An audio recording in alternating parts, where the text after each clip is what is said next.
Good morning বন্ধুগণ, সুপ্রীতির চ্যানেলে আপনাদের সবাইকে স্বাগত জানাই। আশা করি আপনারা সবাই খুব ভালো আছেন। ভগবান আপনাদের মঙ্গল করুক। আমি আজকে দেখুন একটা আম বাটা বানাবো, রেসিপিটা আপনাদের সঙ্গে শেয়ার করছি।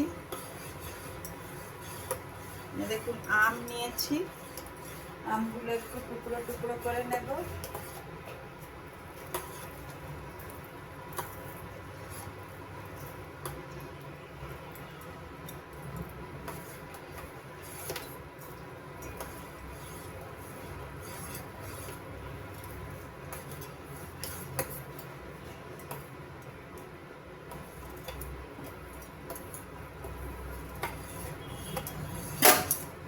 আর এতে 3 কোয়া রসুন দেব, আর ঝাল আপনারা আপনাদের আন্দাজ মতো দেবেন। আমি 3টে দিলাম। কাঁচা লঙ্কা, একটু নুন দেব। নুনটা আন্দাজ মতো দেবেন, কেননা আমগুলো টক তো খুব। আর একটু এর সঙ্গে টকটা ব্যালেন্স করার জন্য একটু চিনি দেব। এবার এটাতে আর কিচ্ছু দেওয়ার দরকার নেই, একদম সিধা প্লেন এটাকে পিষে নেব। তারপরে আপনাদের দেখাচ্ছি। এ দেখুন বন্ধুগণ, আম বাটাটা আমি বানিয়ে নিলাম। এ দেখুন কি সুন্দর হয়েছে। এটা এবার 1 চামচ আপনি যদি খেয়ে নেন, একদম মুখটা আপনার ছেড়ে যাবে। যদি মনে করেন খুব বেশি সর্দি হয়েছে বা জ্বর হয়েছে, মুখটা ভালো লাগছে না, এমনি একটু এখন সিজন চেঞ্জের সময় সবারই ঘরে ঘরে মোটামুটি সর্দি কাশি জ্বর হবেই। তো এই যদি একটু আম বাটা আপনি মুখে চেটে খান, আপনার মুখে খুব টেস্ট লাগবে। আমি আজকে একটু চিংড়ি মাছ বানাবো, ওই জন্য একটা পেস্ট বানিয়ে নিচ্ছি। আগে একটুখানি আদা নিলাম, 4টে রসুনের কোয়া নিলাম, 3টে কাঁচা লঙ্কা নিলাম, আর একটু 1 চামচ সাদা সর্ষে। এই সাদা সর্ষের চামচটা ছোট, ওই জন্য 2বার দিলাম। আর একটুখানি কালো সর্ষে। আর সর্ষেটা আমি একটু নুন দিয়ে বাটি, একটুখানি নুন দিয়ে দিলাম। আর এর মধ্যে দেব অল্প একটু চিংড়ি মাছ, 4টে-5টা কাজু বাদাম, ব্যাস। এটা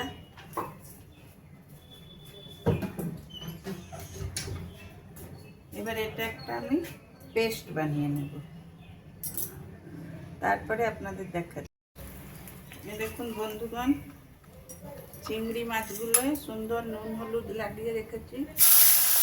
এবার গ্যাসটা গ্রোথ করে এগুলোকে নুন হলুদ মাখিয়ে রেখেছিলাম। এগুলো জাস্ট বেশি ভাজবো না, 10 সেকেন্ড ভাজলেই যথেষ্ট। চিংড়ি মাছ বেশি ভাজলে শক্ত হয়ে যায়। আর গ্যাসটা যখন ফুল করে ভাজতে হবে।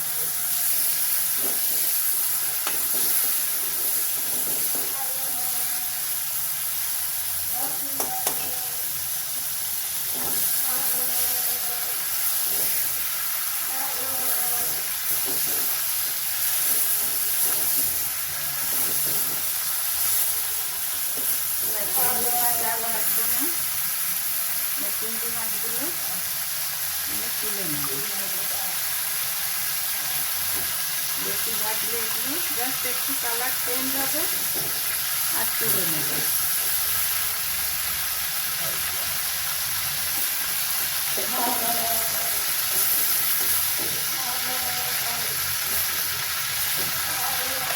এবার আলুগুলো একটু ভেজে নেব ওই তেলেই।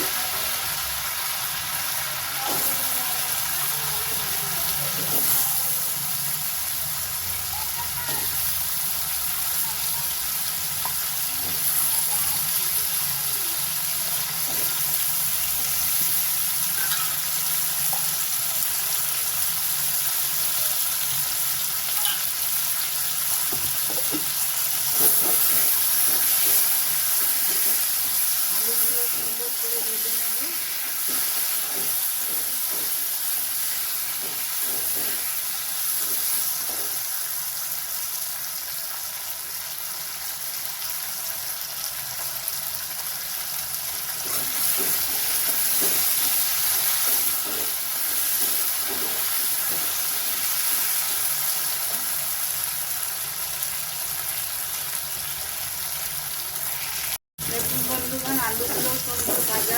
গেছে। এবার এগুলোকে আমি তুলে নেব। এগুলো প্রায় 80% আমার কুক হয়ে গেছে।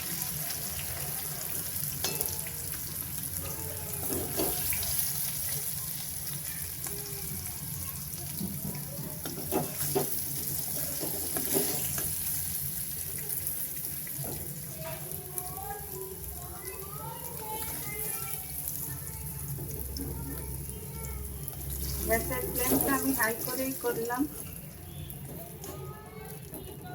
এবার একটু তেল দিতে হবে, একটু তেলে হবে না। মাছ মাংস রাঁধতে গেলে তেলের কথা চিন্তা করলে হবে না, একটু তেল দিতেই হবে। একটু তেল দিলাম, দিয়ে একটু পেঁয়াজ কুচি করে রেখেছিলাম, এই পেঁয়াজ কুচিগুলো এবারে দিয়ে দেবো।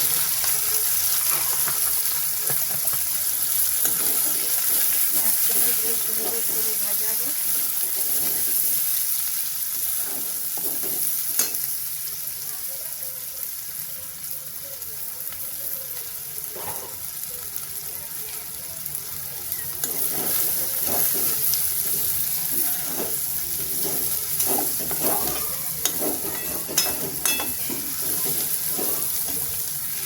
দেখুন বন্ধুগণ, পেঁয়াজগুলো সুন্দর আমার লাল লাল করে ভাজা ভাজা হয়ে গেছে।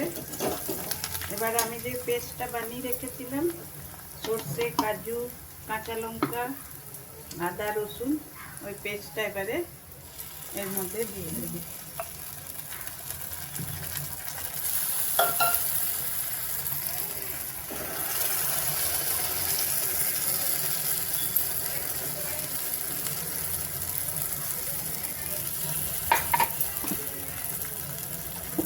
এটাকে এবারে তেল ছাড়া পর্যন্ত একটু নুন আমি সর্ষে পোস্ত বাটার সময় দিয়েছিলাম, আর বেশি নুন দেব না, একটুখানি নুন দিলাম, আর একটু হলুদ দেব।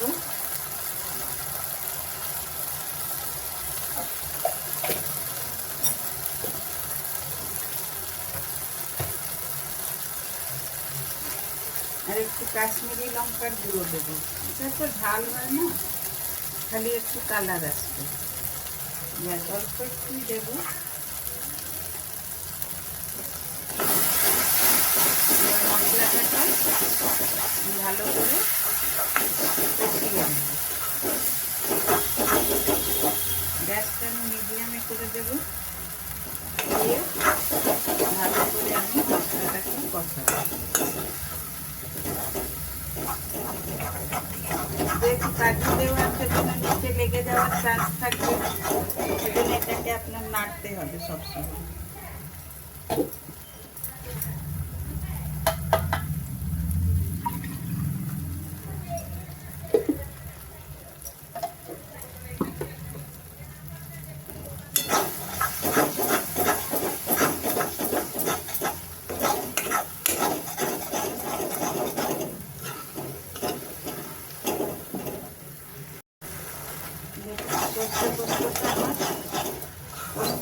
সর্ষে আর কাজু আমার সুন্দর ভাজা ভাজা হয়ে গেছে।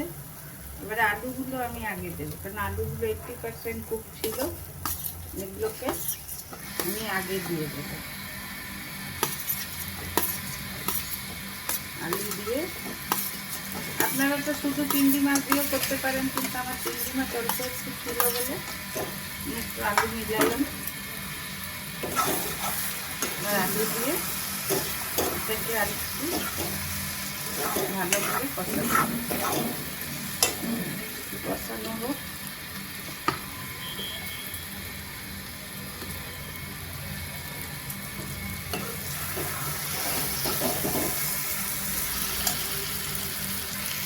এখন বন্ধুরা আলু দিয়ে সুন্দর একটা কষানো আমার হয়ে গেছে। এবারে আমি মিক্সির বাটিটা ধুয়ে আমি জল দিয়ে দেবো। আলুগুলো একটু সেদ্ধ হোক, তারপরে আমি চিংড়ি মাছটা দেবো। একটু জল দিতে হবে, আলুগুলো সেদ্ধ হবে। একটুখানি ঝোল ঝোল রাখবো আমি, বেশি শুকনো করবো না।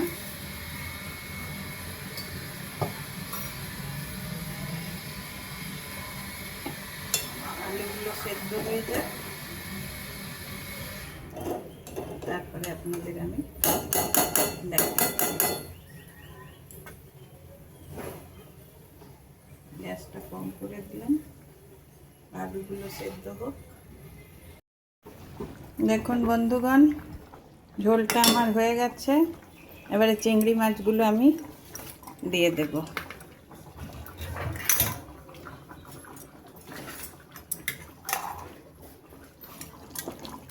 চিংড়ি মাছগুলো দিয়ে দিলাম।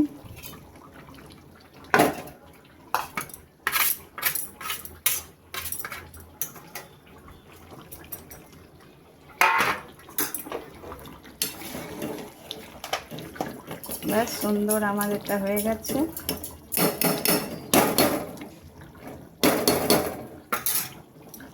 এবার গ্যাস বন্ধ করে দেব। আপনাদের এরপরে একটু ধনেপাতা কেটে দেব। আপনাদের যদি আমার রেসিপিগুলো ভালো লেগে থাকে তবে অবশ্যই একটা লাইক, শেয়ার আর সাবস্ক্রাইব করে দেবেন, আর বেল আইকনটা টিপে দেবেন। আর যদি ইনস্টাগ্রাম বা ফেসবুকে দেখছেন তাহলে ফলো করে দেবেন। নেক্সট দেখা হবে নেক্সট ভিডিওতে। Thank you, by.